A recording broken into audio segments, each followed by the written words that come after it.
we're going to move on now to our next intersection, and I'm going to hand over to Norbert Pachler from UCL and a CODE fellow. So I'll hand over and Norbert will be introducing our next session. Thank you. Thank you very much for that, Linda. Just been trying to share my screen, but that appears to have been disabled. So maybe somebody could have a look at that. It's my great pleasure to be introducing three panelists this lunchtime, together with my co-chair Simon Roth. And the panel members are Lavinia, Ionica, who is program manager at the Stifterverband für die Deutsche Wissenschaft. She works with a focus on qualification and peer-to-peer advice on strategies for higher education in the digital age. Before that, Lavinia worked in the field of media didactic at the University of Leipzig and the University Didactic Center of Saxony, and she was the initiator and co-moderator of the Digital University Teaching Network in Saxony-Anhalt. So we're very much looking forward to getting a continental European perspective on the topic, which I will introduce in a moment. I'm also, of course, very, very pleased that we'll be joined by Nanette Levinson, who is academic director of the SIS Sciences PO Exchange, currently co-director of the Internet Governance Lab, and she's also served as editor of the International Communications section of the International Studies Compendium project, Wiley-Blackwell in 2010. Her research and teaching focus is on knowledge transfer, culture and innovation, internet and global governance, and social entrepreneurship. And we very much look forward, Nanette, to your US American perspective. And our final panelist is Alistair Jarvis, who's very recently been appointed as the University of London's new Pro-Vice-Chancellor of Partnerships and Governance. Before that, Alistair was Chief Executive of Universities UK, and I think he was that since 2017, but I think has worked for Universities UK since 2013 in a range of different roles. And Alistair will help us with particular focus on the policy perspective. My name is Norbert Pachler, as Linda mentioned. I'm a fellow of the Center for Online and Distance Education and work at UCL. Simon is Reader in Diplomatic and International Studies in the Center for International Studies and Diplomacy at SOAS, and we're looking forward to your input as well. The topic for our discussion this lunchtime is accelerating innovation through effective policy. The reason for choosing this particular topic should become evident from the slide that I hope I am sharing now with you, and you can see, and it relates to a letter that the Minister for Higher Education, Higher and Further Education sent to universities a little while ago, setting out her expectations around what post-pandemic learning and teaching in universities should look like, particularly vis-a-vis online input. And I include here on the left a few quotes from her letter, which show a great regard, as you can see, for the importance of face-to-face teaching, and also, of course, urges universities not to replace face-to-face provision with online provision. On the right, you can see how the Daily Mail on this particular instance, reported the pronouncement. On reflection, I was wondering whether or not the topic we should be debating today should be fostering innovation through enabling policy. And in order to illuminate that, I will spend the next couple of minutes just taking you through a few reference points that I found that were published in recent weeks and months on this very topic. There's been, for example, a publication from the University UK entitled Lessons from the Pandemic, Making the Most of Technologies in Teaching. And as you can see, the document refers to the recent Student Futures Commission report, which tells us that whilst in-person teaching is clearly a priority for students, for many students, 66% of them do want a blend of in-person and online teaching. And in particular, the report goes on to show the progress that has been made during the pandemic using online delivery modes in relation to things like access and attainment, closing the access and attainment gaps, providing meaningful and inclusive assessment. We at UCL, for example, are talking a lot in recent months about authentic assessment, so on student engagement, responsiveness, student support, and the provision of global networks and learner communities. So UUK very strongly emphasizing the potential benefits of online and blended approaches. Contact North, you may be aware, is an organization that operates and supports colleagues in Canada.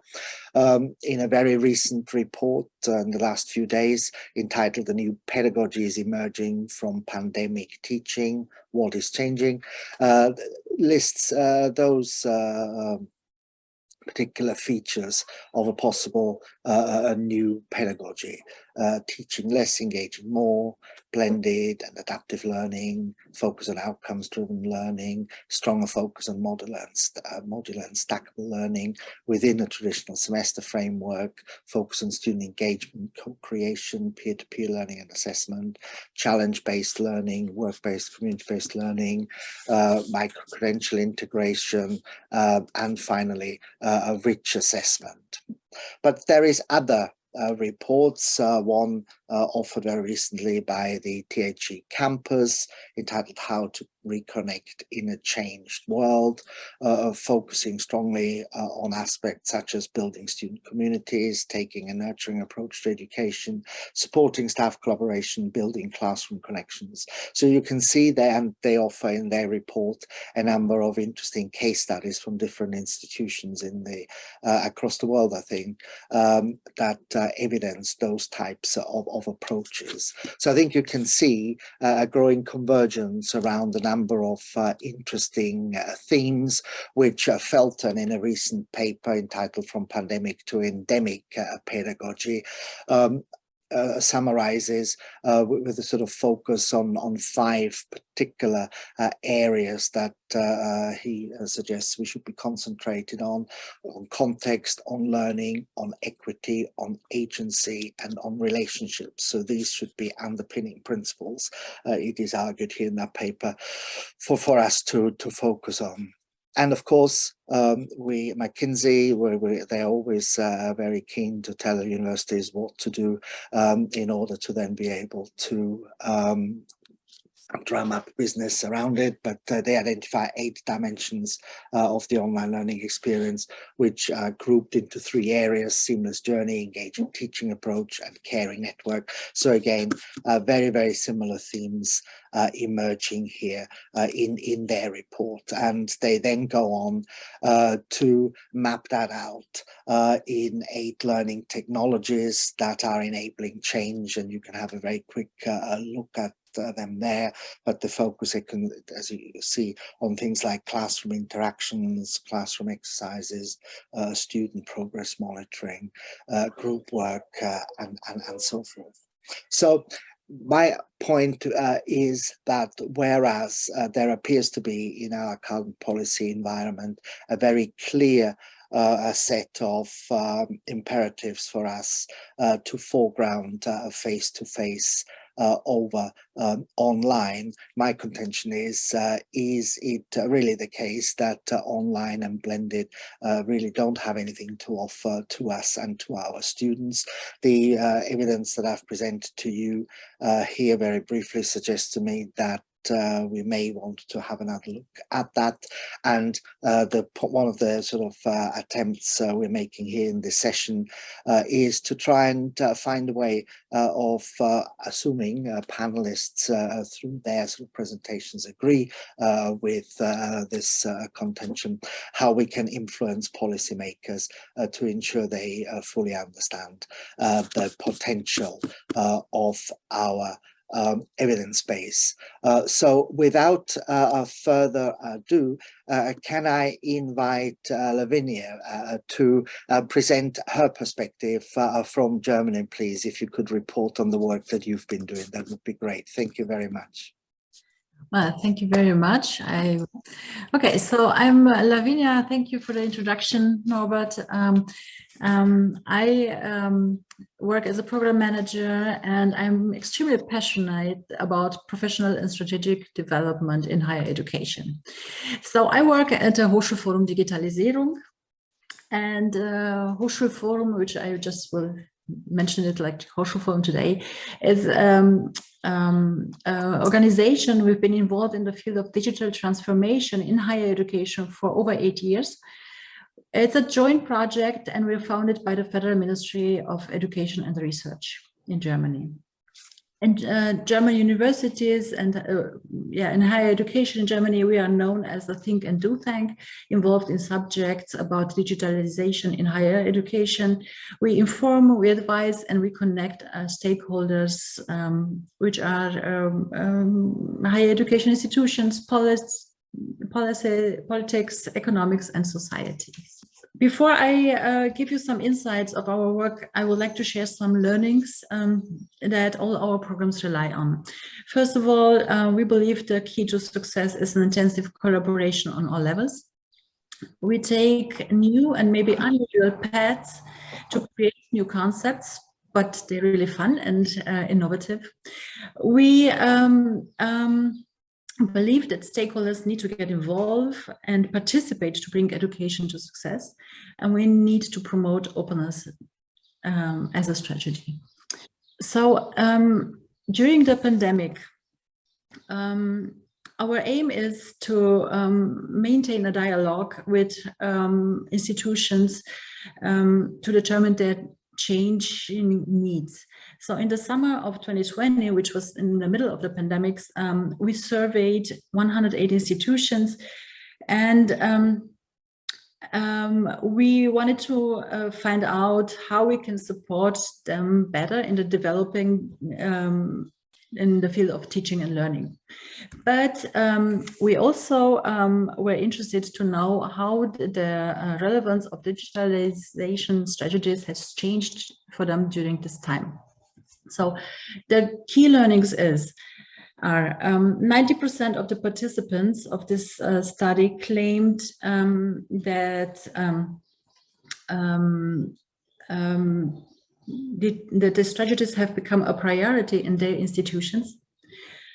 63% say that the corona pandemic has led to new collaborations in terms of strategic development, and the efforts are supported by more stakeholders than before. And of course, what can I say, 89% of the participants say that the pandemic is an accelerator for digitalization strategies at their universities and institutions.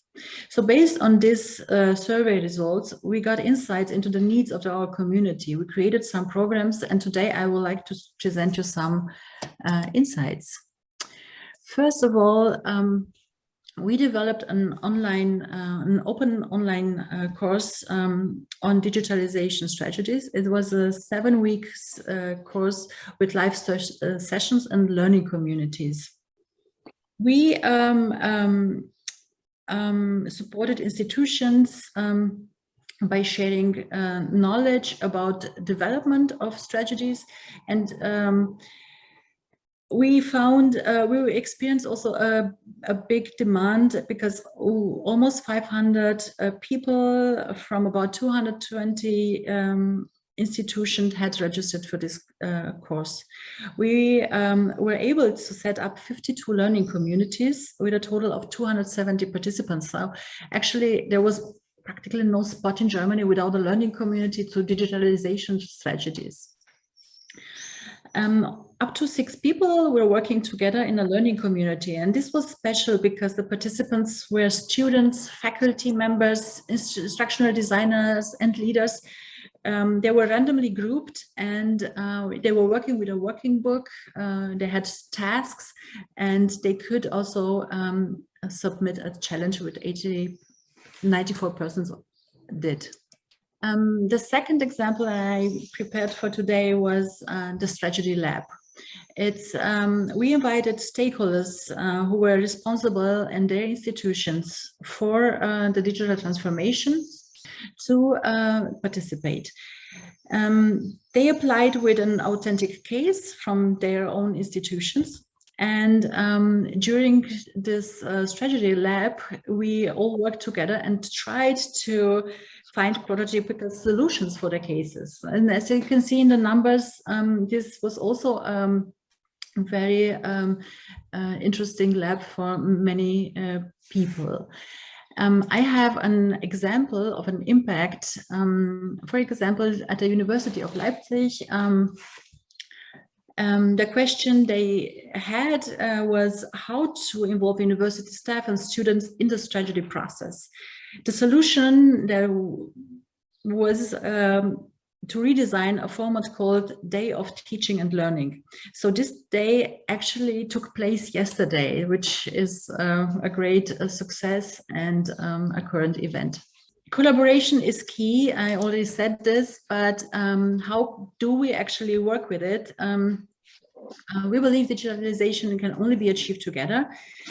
This begins with the level of institution, but continues in the sense of transnational and European cooperations. And in the Hochschulforum Digitalisierung, we have a program, it's called Peer-to-Peer Strategieberatung. It's a counseling for institutions, and it's been a program for several years. In this year, we have, for the first time, expanded this program, and we offer it for the entire federal state. It's the state of Schleswig-Holstein. The main question was, how can we build an alliance of 10 higher university institutions for digital transformation in one state? So this actually took place now in May, the end of the event. They're working on a paper and all the materials, also from the other programs you can find on our website. So thank you. I think the 7 minutes are over right now.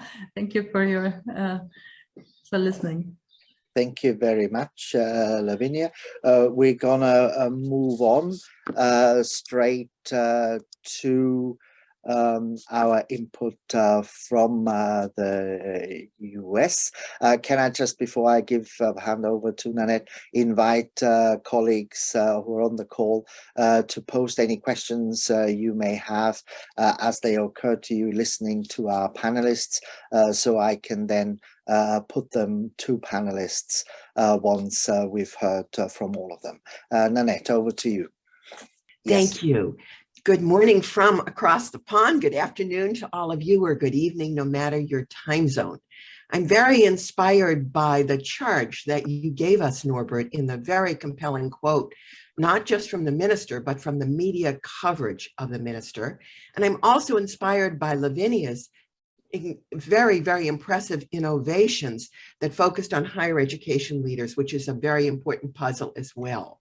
I want to build on both of those presentations to talk about what I call pandemic myths and realities from my perspective as a professor in higher education for a number of decades in the United States, primarily in private higher education here. I've taught face-to-face primarily throughout those decades, but always since the early days of the internet, I have been involved in online teaching. Definitely not as long as the incredible work of UCL. What I want to focus on in my brief presentation today is to look at the other piece of the puzzle. We've seen some terrific research reports, and we've seen some terrific innovations impacting higher education leaders in Germany. But what we need to now build on is to think about critical success factors for policies related to future online learning. And I want to take up that challenge in my few minutes today. Okay, we have seen in the quote that Norbert shared with us, something that we also see in the American media, quotes from higher education leaders. And basically the takeaway from those quotes is online learning is second best. We've got to pivot to online learning during the pandemic, but we'll be back to face-to-face as soon as we can. The media picks this up. Higher education leaders spouted this. We have coverage of this throughout the American press. This is really key because this public opinion and media coverage also influences American policymakers' discourse. And I would argue it's probably true. And I would ask a question to start my remarks by saying, I thought the reports that you shared with us, Norbert, were so compelling. And the examples, Lavinia, that you did, and the incredible prize winner that we heard about today, the innovation about dissections and teaching dissections. I wonder, we should do a survey, to what extent do policymakers in Germany, England, US, other parts of the world actually read these reports or even know about these reports or know about these innovations. So I'm going to take up this challenge briefly this morning. Okay, the realities. This is what I know from my own research and my own practice as a faculty member and as an administrator. Not all online learning is second best, and even that wording is defensive. What does the research indicate to us? What we do know from the pandemic is where quick transitions were present and prior online expertise was very, very low to nothing, this really led to the kind of discourse that we heard. But what we didn't hear about is the contrast with the reality that I know, where prior professional expertise is present and many outstanding innovations exist. This was really not picked up by the media. And this truly impacts policymakers. So what can we do about this? How do we bridge the disconnect between myths and reality? What are the key success factors? I argue the first thing we need to do is to figure out, how do policymakers obtain and use information? We know from research, there's a whole body of research going back to 1979 and Carol Weiss in the United States, that policymakers don't read research studies. They don't read publications.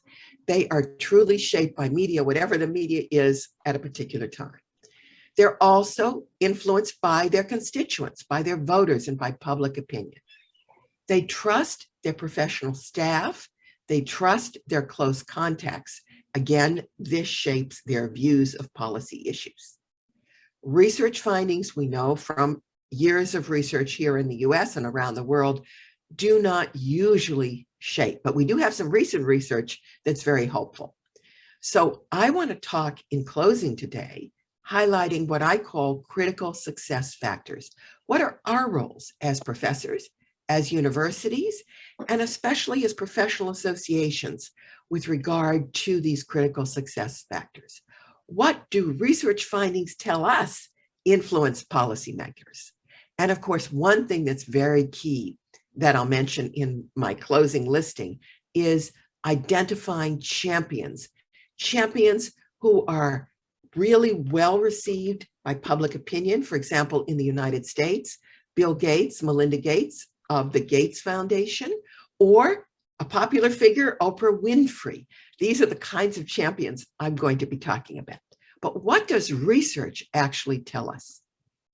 Well, they tell us the first thing we need to do is to forget about being researchers or teachers or online program administrators or innovators and think about what our policymaker needs as opposed to needs that we think about.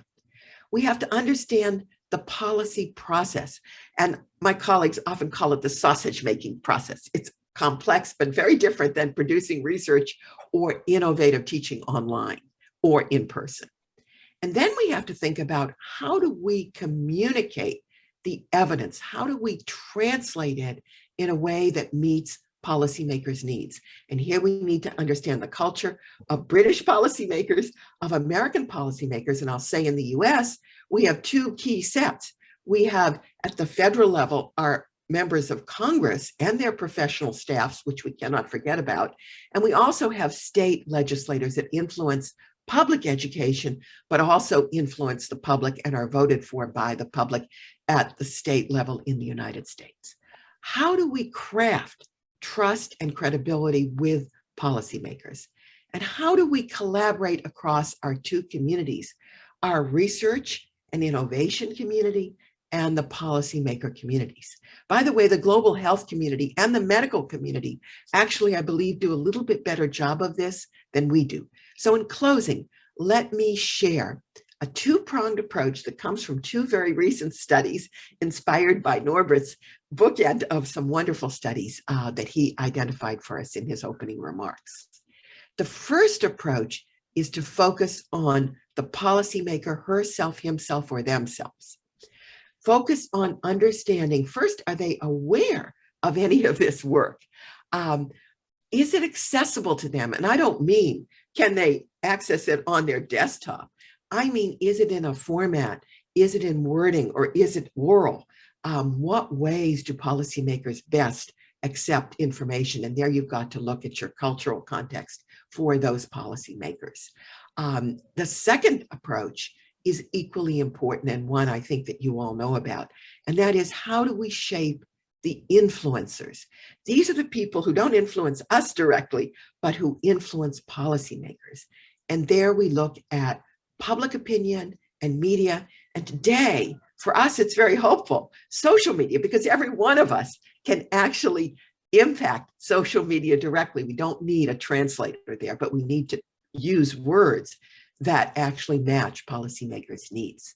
And again, as I mentioned before, we need to identify and use champions to get the word out that indeed, as my colleague, Professor Derek Cogburn, and I wrote about many, many years ago, online can be better than being there, not second class. And with that, I want to close with my two citations that actually shape this presentation. One from Australia. Sue Brennan and her colleagues have done some wonderful research on how you influence policymakers in Australia with health policy research and evidence. And the other comes from D. Max Crowley and his colleagues here in the US 2021 study. He was focusing on US national child and family policies in the US Congress. What we really need today, and I hope this conference with its incredible list of sessions, keynotes, important, innovative ideas, that those ideas can actually be framed in a way that policymakers can take them to really reframe their attitudes and their policy formulations to two aspects with regard to the tremendous benefits of online learning and the fact that it can be better than being there. Thank you for including me in this panel. And I thank also Linda for organizing it and Norbert for chairing. And I look forward to Simon and Alistair's comments as well. Thank you very much, Nanette. Alistair, you're urging universities in today's THE to make a savvy political case for online learning. I posted here in the chat. We very much look forward to your input. Norbert, thanks very much, and it's really good to join you all at today's conference. I'm going to share some suggestions about how we can build arguments to counter political concerns and the political negativity about online learning. And I think my comments build actually really well on some of the comments that Nanette just made, which I absolutely agree with. So in recent months, as Norbert set out up front, we've heard ministers in the UK, Nadhim Zahawi, Michelle Donnellan, take to the media to criticise universities for replacing face-to-face contact with online learning. Their commentaries included suggestions that universities have been reluctant to revert back to pre-pandemic patterns of delivering face-to-face teaching and support. They've also accused universities of being motivated by a desire to save money, and they've suggested that what we're offering is inferior online learning. They've argued that they want to see a return to pre-pandemic amounts of face-to-face contact, and they've suggested that face-to-face contact offers a better learning experience than online. They've also threatened regulatory action if we don't do what they say. I think that this political commentary is really misguided. Indeed, I'd go as far as saying it's ignorant to some of the facts about online learning. However, I don't think that we can or we should ignore these concerns. It is legitimate for politicians to raise concerns, and it is likely that these concerns will have come to some degree from students, from parents, from other MPs. I think what we need to do is understand these concerns and then seek to address them. If they're left unaddressed, political perceptions could have an impact on future policy, it could have an impact on funding, it could have an impact on regulation, and it'll certainly have an impact on the reputation of online learning. So I suggest we need to build a strong counter-narrative of clear arguments which dispel some of the myths and promote the positive value of online learning. I'd argue these need to be evidence-based, and they also need to be politically savvy. And I think the Centre for Online and Distant Education is really ideally placed to further strengthen the case for online education and be advocates. So 6 quick suggestions for how we build this political case for online learning. Firstly, I think we need to challenge the misconception that online learning is offered by universities is emergency measures that we introduced through the pandemic that we've just kept on permanently. We know that the picture is far more nuanced than this. Some online learning is distinctly a different offer. This offer meets different needs, it appeals to different people. Where digital learning has replaced face-to-face, it's often part of a blended approach. It takes the best of face-to-face and blends that with new digital advances, innovations. This is not simply replicating emergency measures. Rather, digital innovations are based on student feedback, they're based on staff expertise, they're based on good pedagogy. So we need to make sure that people realise this isn't emergency measures we've just kept. This is a different, distinct, and really positive offer. Second suggestion is that I think our arguments need to be absolutely rooted in student feedback. Although it's certainly true that students do see value in face-to-face teaching, it's certainly not true that they necessarily see digital learning as inferior. The feedback's of course far richer than this, it's far more nuanced than this. I think we need to do much better at communicating the value in the different approaches. We know that digital developments are often shaped by student feedback. Some people prefer lecture content online, but they like seminars, tutorials face-to-face. Others enjoy some elements of group work online. For others, digital learning support and services are more accessible. They learn better through the digital options. So we need to make the case that this is rooted in student feedback. Which brings me to our third argument, and we need to understand and better explain student demand for online education. There seems to be a political ignorance to the demand for online education. It's clear that certain groups with certain characteristics, both domestically and internationally, there is a real demand for online learning, whereas a face-to-face experience would actually not appeal to them. For many, of course, this is about access to higher education. It may be they don't have the financial means to travel internationally or indeed to commute locally. They might find that other pressures, work, family, means that a flexible education delivered online better fits with their busy lives. And for others, of course, the pedagogical approaches online or indeed blended better suit their preferred way of learning. So my third point is that we must do all we can to explain the student demand for online education.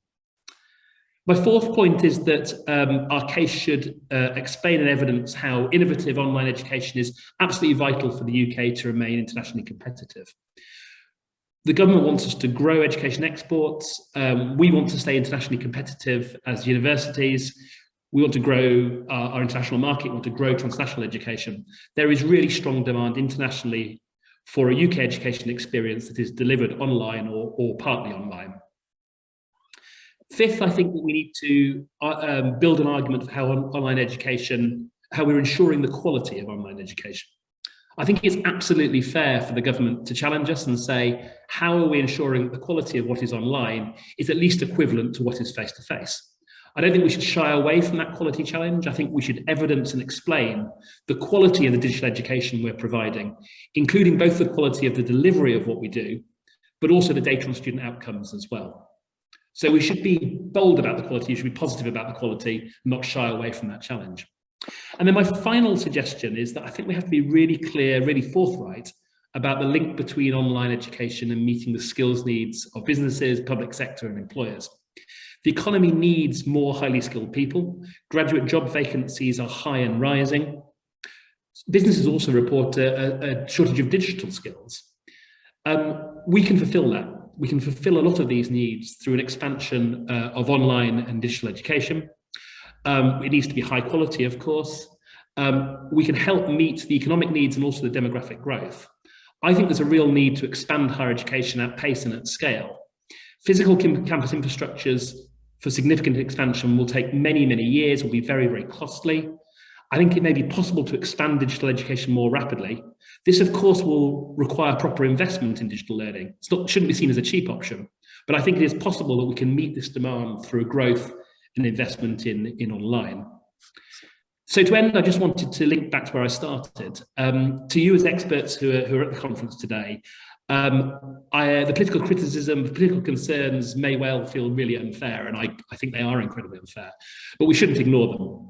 We need to work together to strengthen the evidence base and build politically savvy arguments to promote the quality and to promote the value of online learning. Thank you, and really good to be with you today.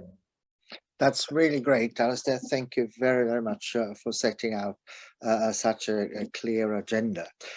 We've got a couple of questions that have come in so far, but before I go to those questions, can I turn to Simon to ask whether you want to add anything at this point, Simon?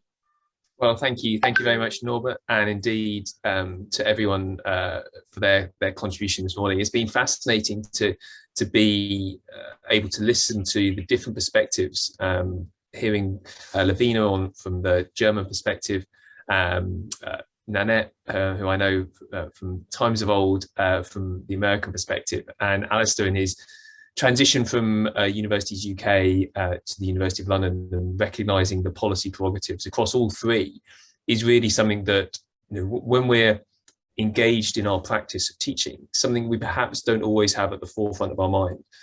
And particularly, I see an opportunity here for engaging in this discussion with our students, picking up on the points that Tristan made this morning about climate.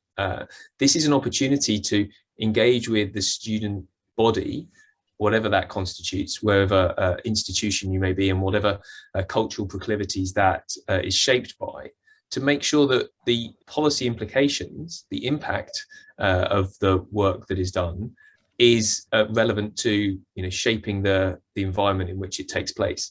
These are important considerations, not because of a particular political agenda, but to provide, as Alistair noted, the skills into the socio-political economy, not just the financial one, but the society in which colleagues and students become colleagues and members of that society. And indeed, we are too, of course. So this cyclical nature, the scaffolding of one element, one dimension into another, really strikes me as the sort of my takeaway from this morning. I do see some questions that have come in, and Norbert and I will seek to handle those, but it really just is testament, I think, to the value of hearing from different colleagues and being in part of the community of practice, the online learning community, which I and my colleague Ashley have written about in the past, in how these different functions and different influences can shape the very real learning experiences of students, not just the affordances of a technology or the research of a student, of a colleague, but the policy prerogatives that shape that environment also. And having that in mind, if nothing else, enables us to better engage with it. So in terms of our questions, I see Linda has started us off with one on Lavinia. So maybe we'll start there and work our way through, if that's okay.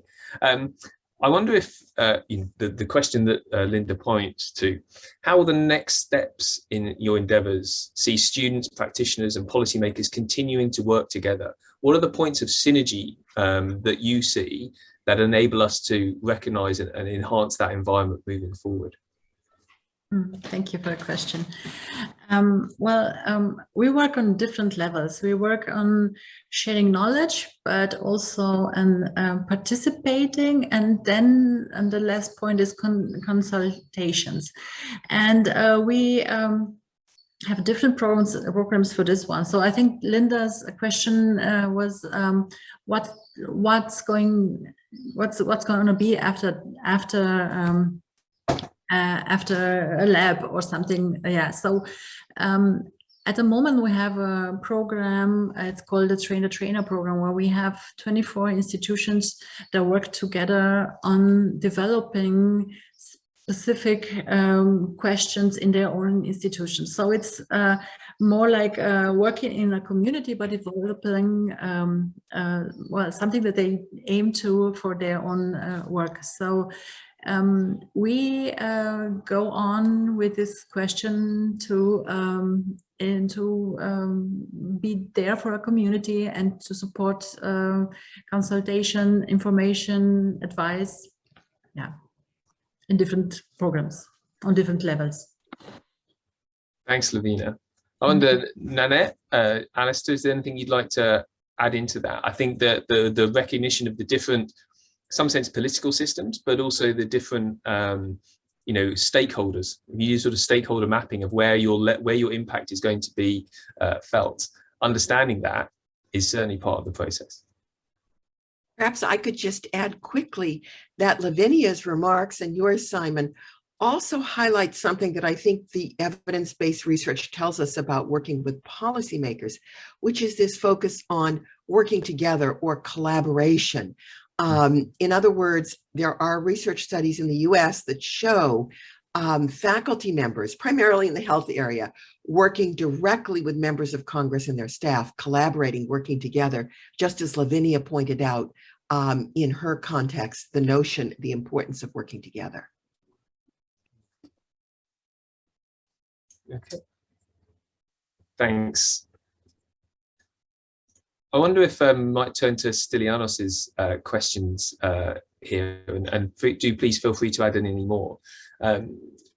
Is there something to be said, and perhaps Alistair, you might comment here, on the reluctance of policymakers to engage with real evidence? Is there anything we can do to make them engage with the evidence that we spend lots of time and effort putting together, or is that simply a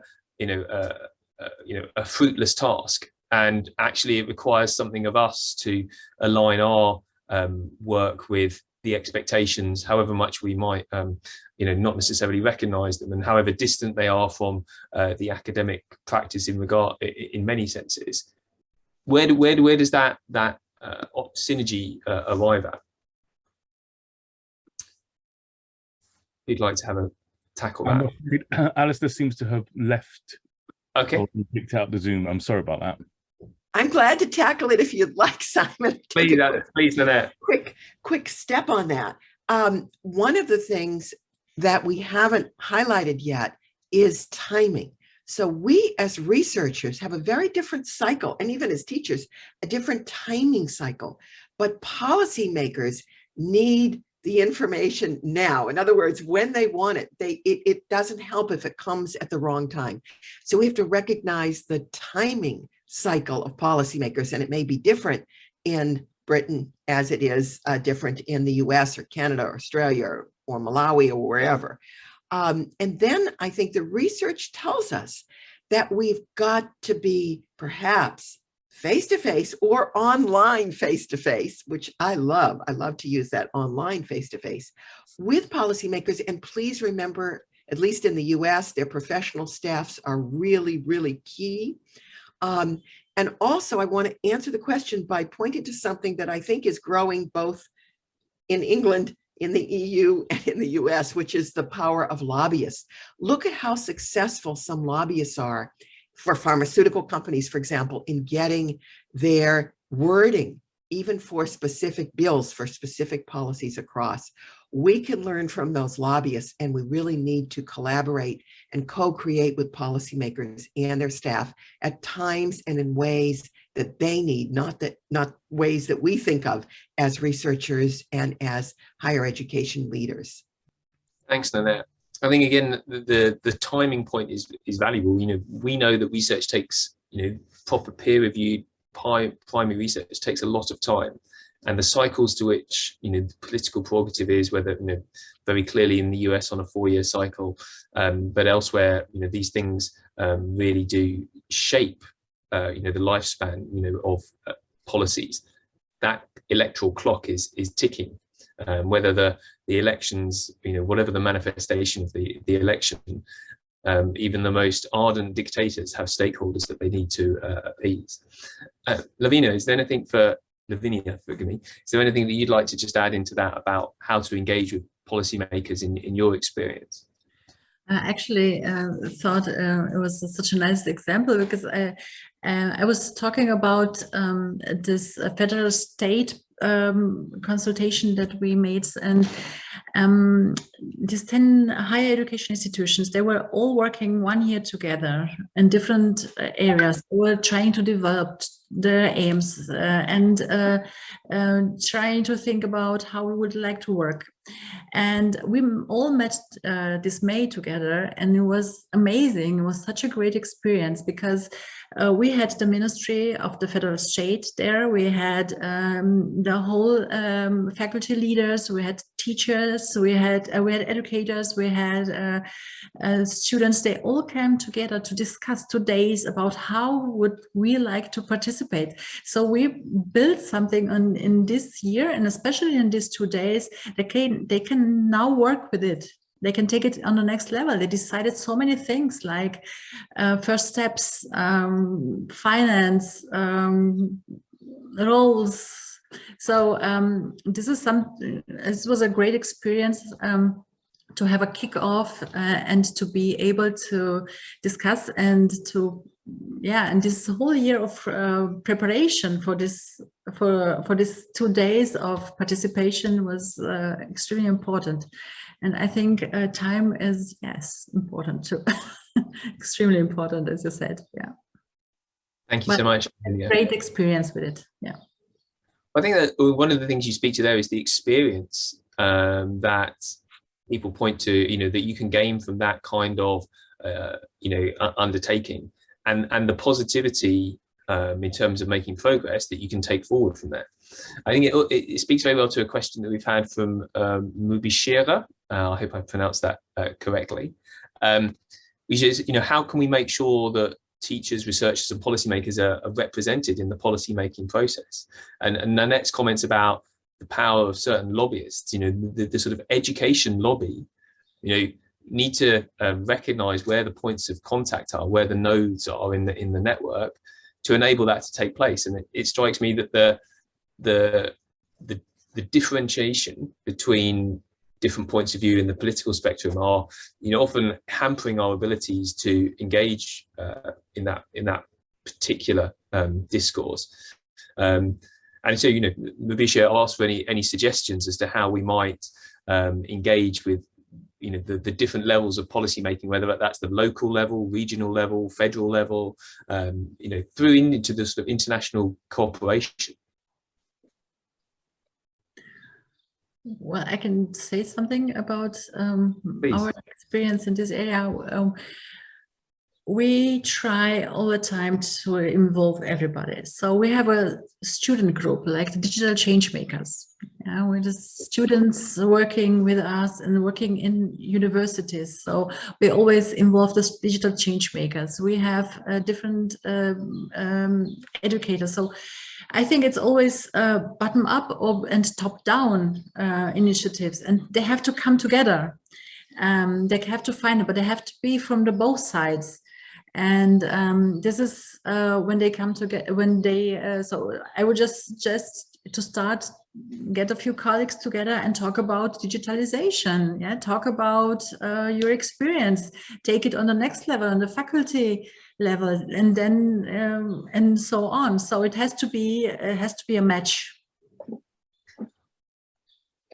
I think, Simon, there's obviously quite a sort of expansive literature also trying to understand how research can best influence policy making. And if you look at that literature, you find things like researchers are not always really being fully cognizant of how the policy process works, and therefore being a sort of a lack of opportunities being missed to really influence thinking at the appropriate point in time. And of course, the research itself are sometimes not really being focused on the sort of issues that are particularly relevant to policymakers at any particular period of time. And as you said, the cycles of producing research insights and education policy, don't always align. We also know, of course, that there's questions being asked about the sort of the readability, if you like, of the way in which researchers can present their insights and the knowledge they generate in a way that makes it easily understandable for non-experts outside the field.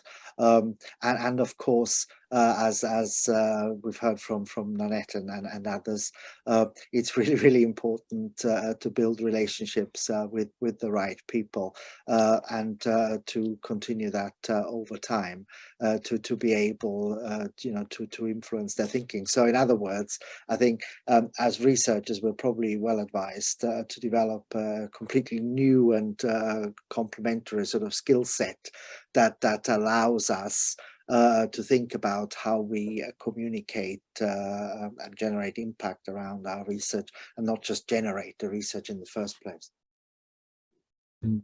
I think that picks up very well on questions that Stylianos and David Baum have posted as to, what is the research? What's the nature of the presentation of the research that enables it to be read by those policymakers in a fashion that's attuned to their prerogatives?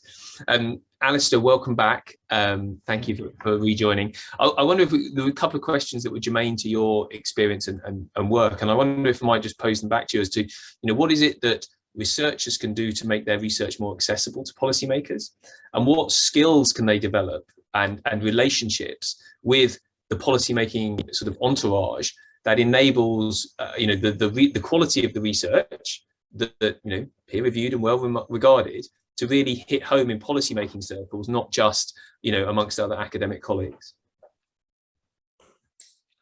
Thanks, and apologies again for losing you all. Some strange Zoom thing it kicked me out, but I'm back. Three thoughts in response to that. The first one, really simple but really important. Most politicians, political advisors, those doing research for them, civil servants, will not read the detail unless the summary, what you say up front, is accessible. So one, maximum 2 sides of key points about what your evidence shows. You need that kind of root in. Second sort of point, which actually builds on something that Nanette said. You need advocates, you need third-party advocates, you need people who believe in what you do and say, who can sort of act as a bridge. So yes, try and do the engagement directly, but find voices that are supportive of what you're doing to also advocate for you.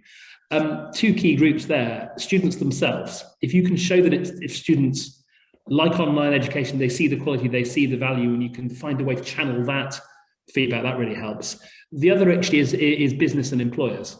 If business and employers are saying, actually, what we need is more flexible online education delivery, I think that really helps your argument. And then a sort of final point. The worst possible thing to do is to tell politicians that they're wrong. And what I mean by that is offer to help them understand things, offer to help them solve their problems, sort of lean into them. It doesn't mean you have to agree with them, but approach it by saying, we understand you're concerned about this issue. We want to help you provide evidence, build understanding, broaden your views, perspectives. So whatever you do, don't go in and say, you're wrong and we're right. Try and be helpful. And I've been surprised that how often political sort of contact I've had, they may be starting from a very different place. But when you sort of say, actually, you're here to help them, to add to their thinking, they're far more receptive than if you say, I'm coming here to sort of prove to you why you're wrong. Thank you so much, Alistair. It's a really, again, thoughtful way of approaching this, and you know, something that we can, I think, action amongst ourselves, and building this into the you know, research projects that are undertaken, whether that's, you know, commissioned research or, you know, part of the academic role. But having that in mind, you know, half a page of accessible language is not how most academic journal articles start. It is, here's everything that I've researched and I think is really important to me. And that's why I put it down on this page.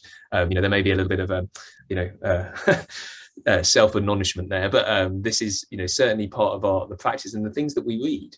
You know, I often tell students, you know, if you can't read this, then, you know, start again, put it down and start on something that you do find accessible, because that's what makes them, you know, able to engage with the subject matter. You know, those working in political circles don't necessarily have the time that an undergraduate might to search through 4 or 5 different pieces before they get the one that sort of chimes with them. I do wonder about the stakeholders, the third parties, that, you know, who are some of the allies that we can talk to here. The students clearly is an important stakeholder group. The business community, whatever that constitutes, whether it's, you know, sort of who are those dimensions. There's also a role here for sort of advocates from other parts of the education industry, from other parts of society. Where have we found, I don't know if colleagues can share some of their insights, you know, some unusual allies in this ability to engage with policymakers. And also to recognise, as I think Leo's question alludes to, or point in the chat, that some of these, the policymakers are internal to the organisations.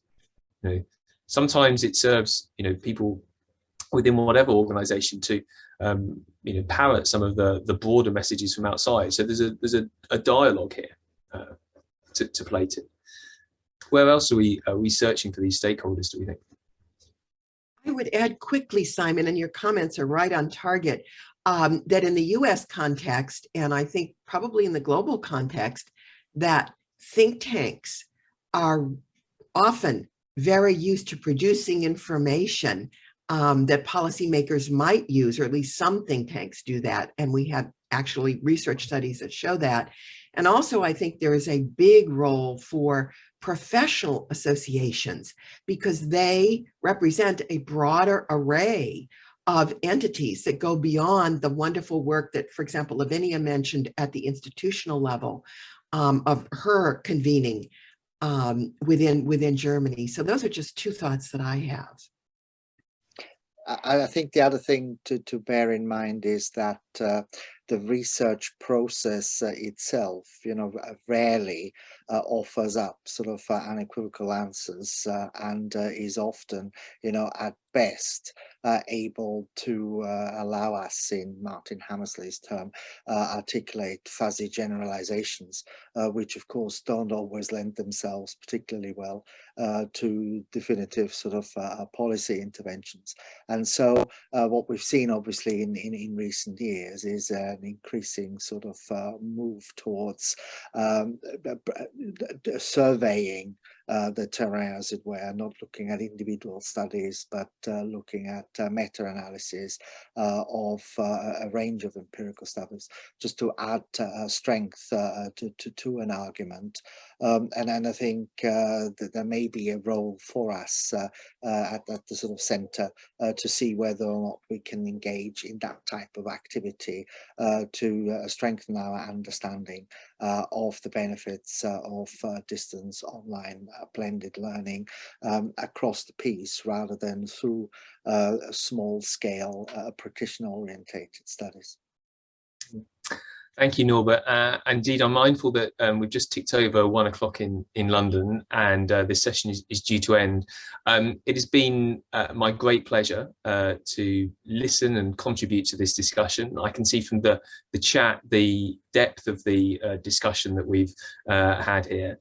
And it's testament to the opportunity that the RIDE conference gives us, that we can use this space to bring together different perspectives and have these kinds of discussions. So thank you all very much indeed. Thank you, Norbert, for chairing, to Lavinia, to Nanette, and to Alistair. Really appreciate your contributions. I shall pass over to our director, Linda, and say thank you very much.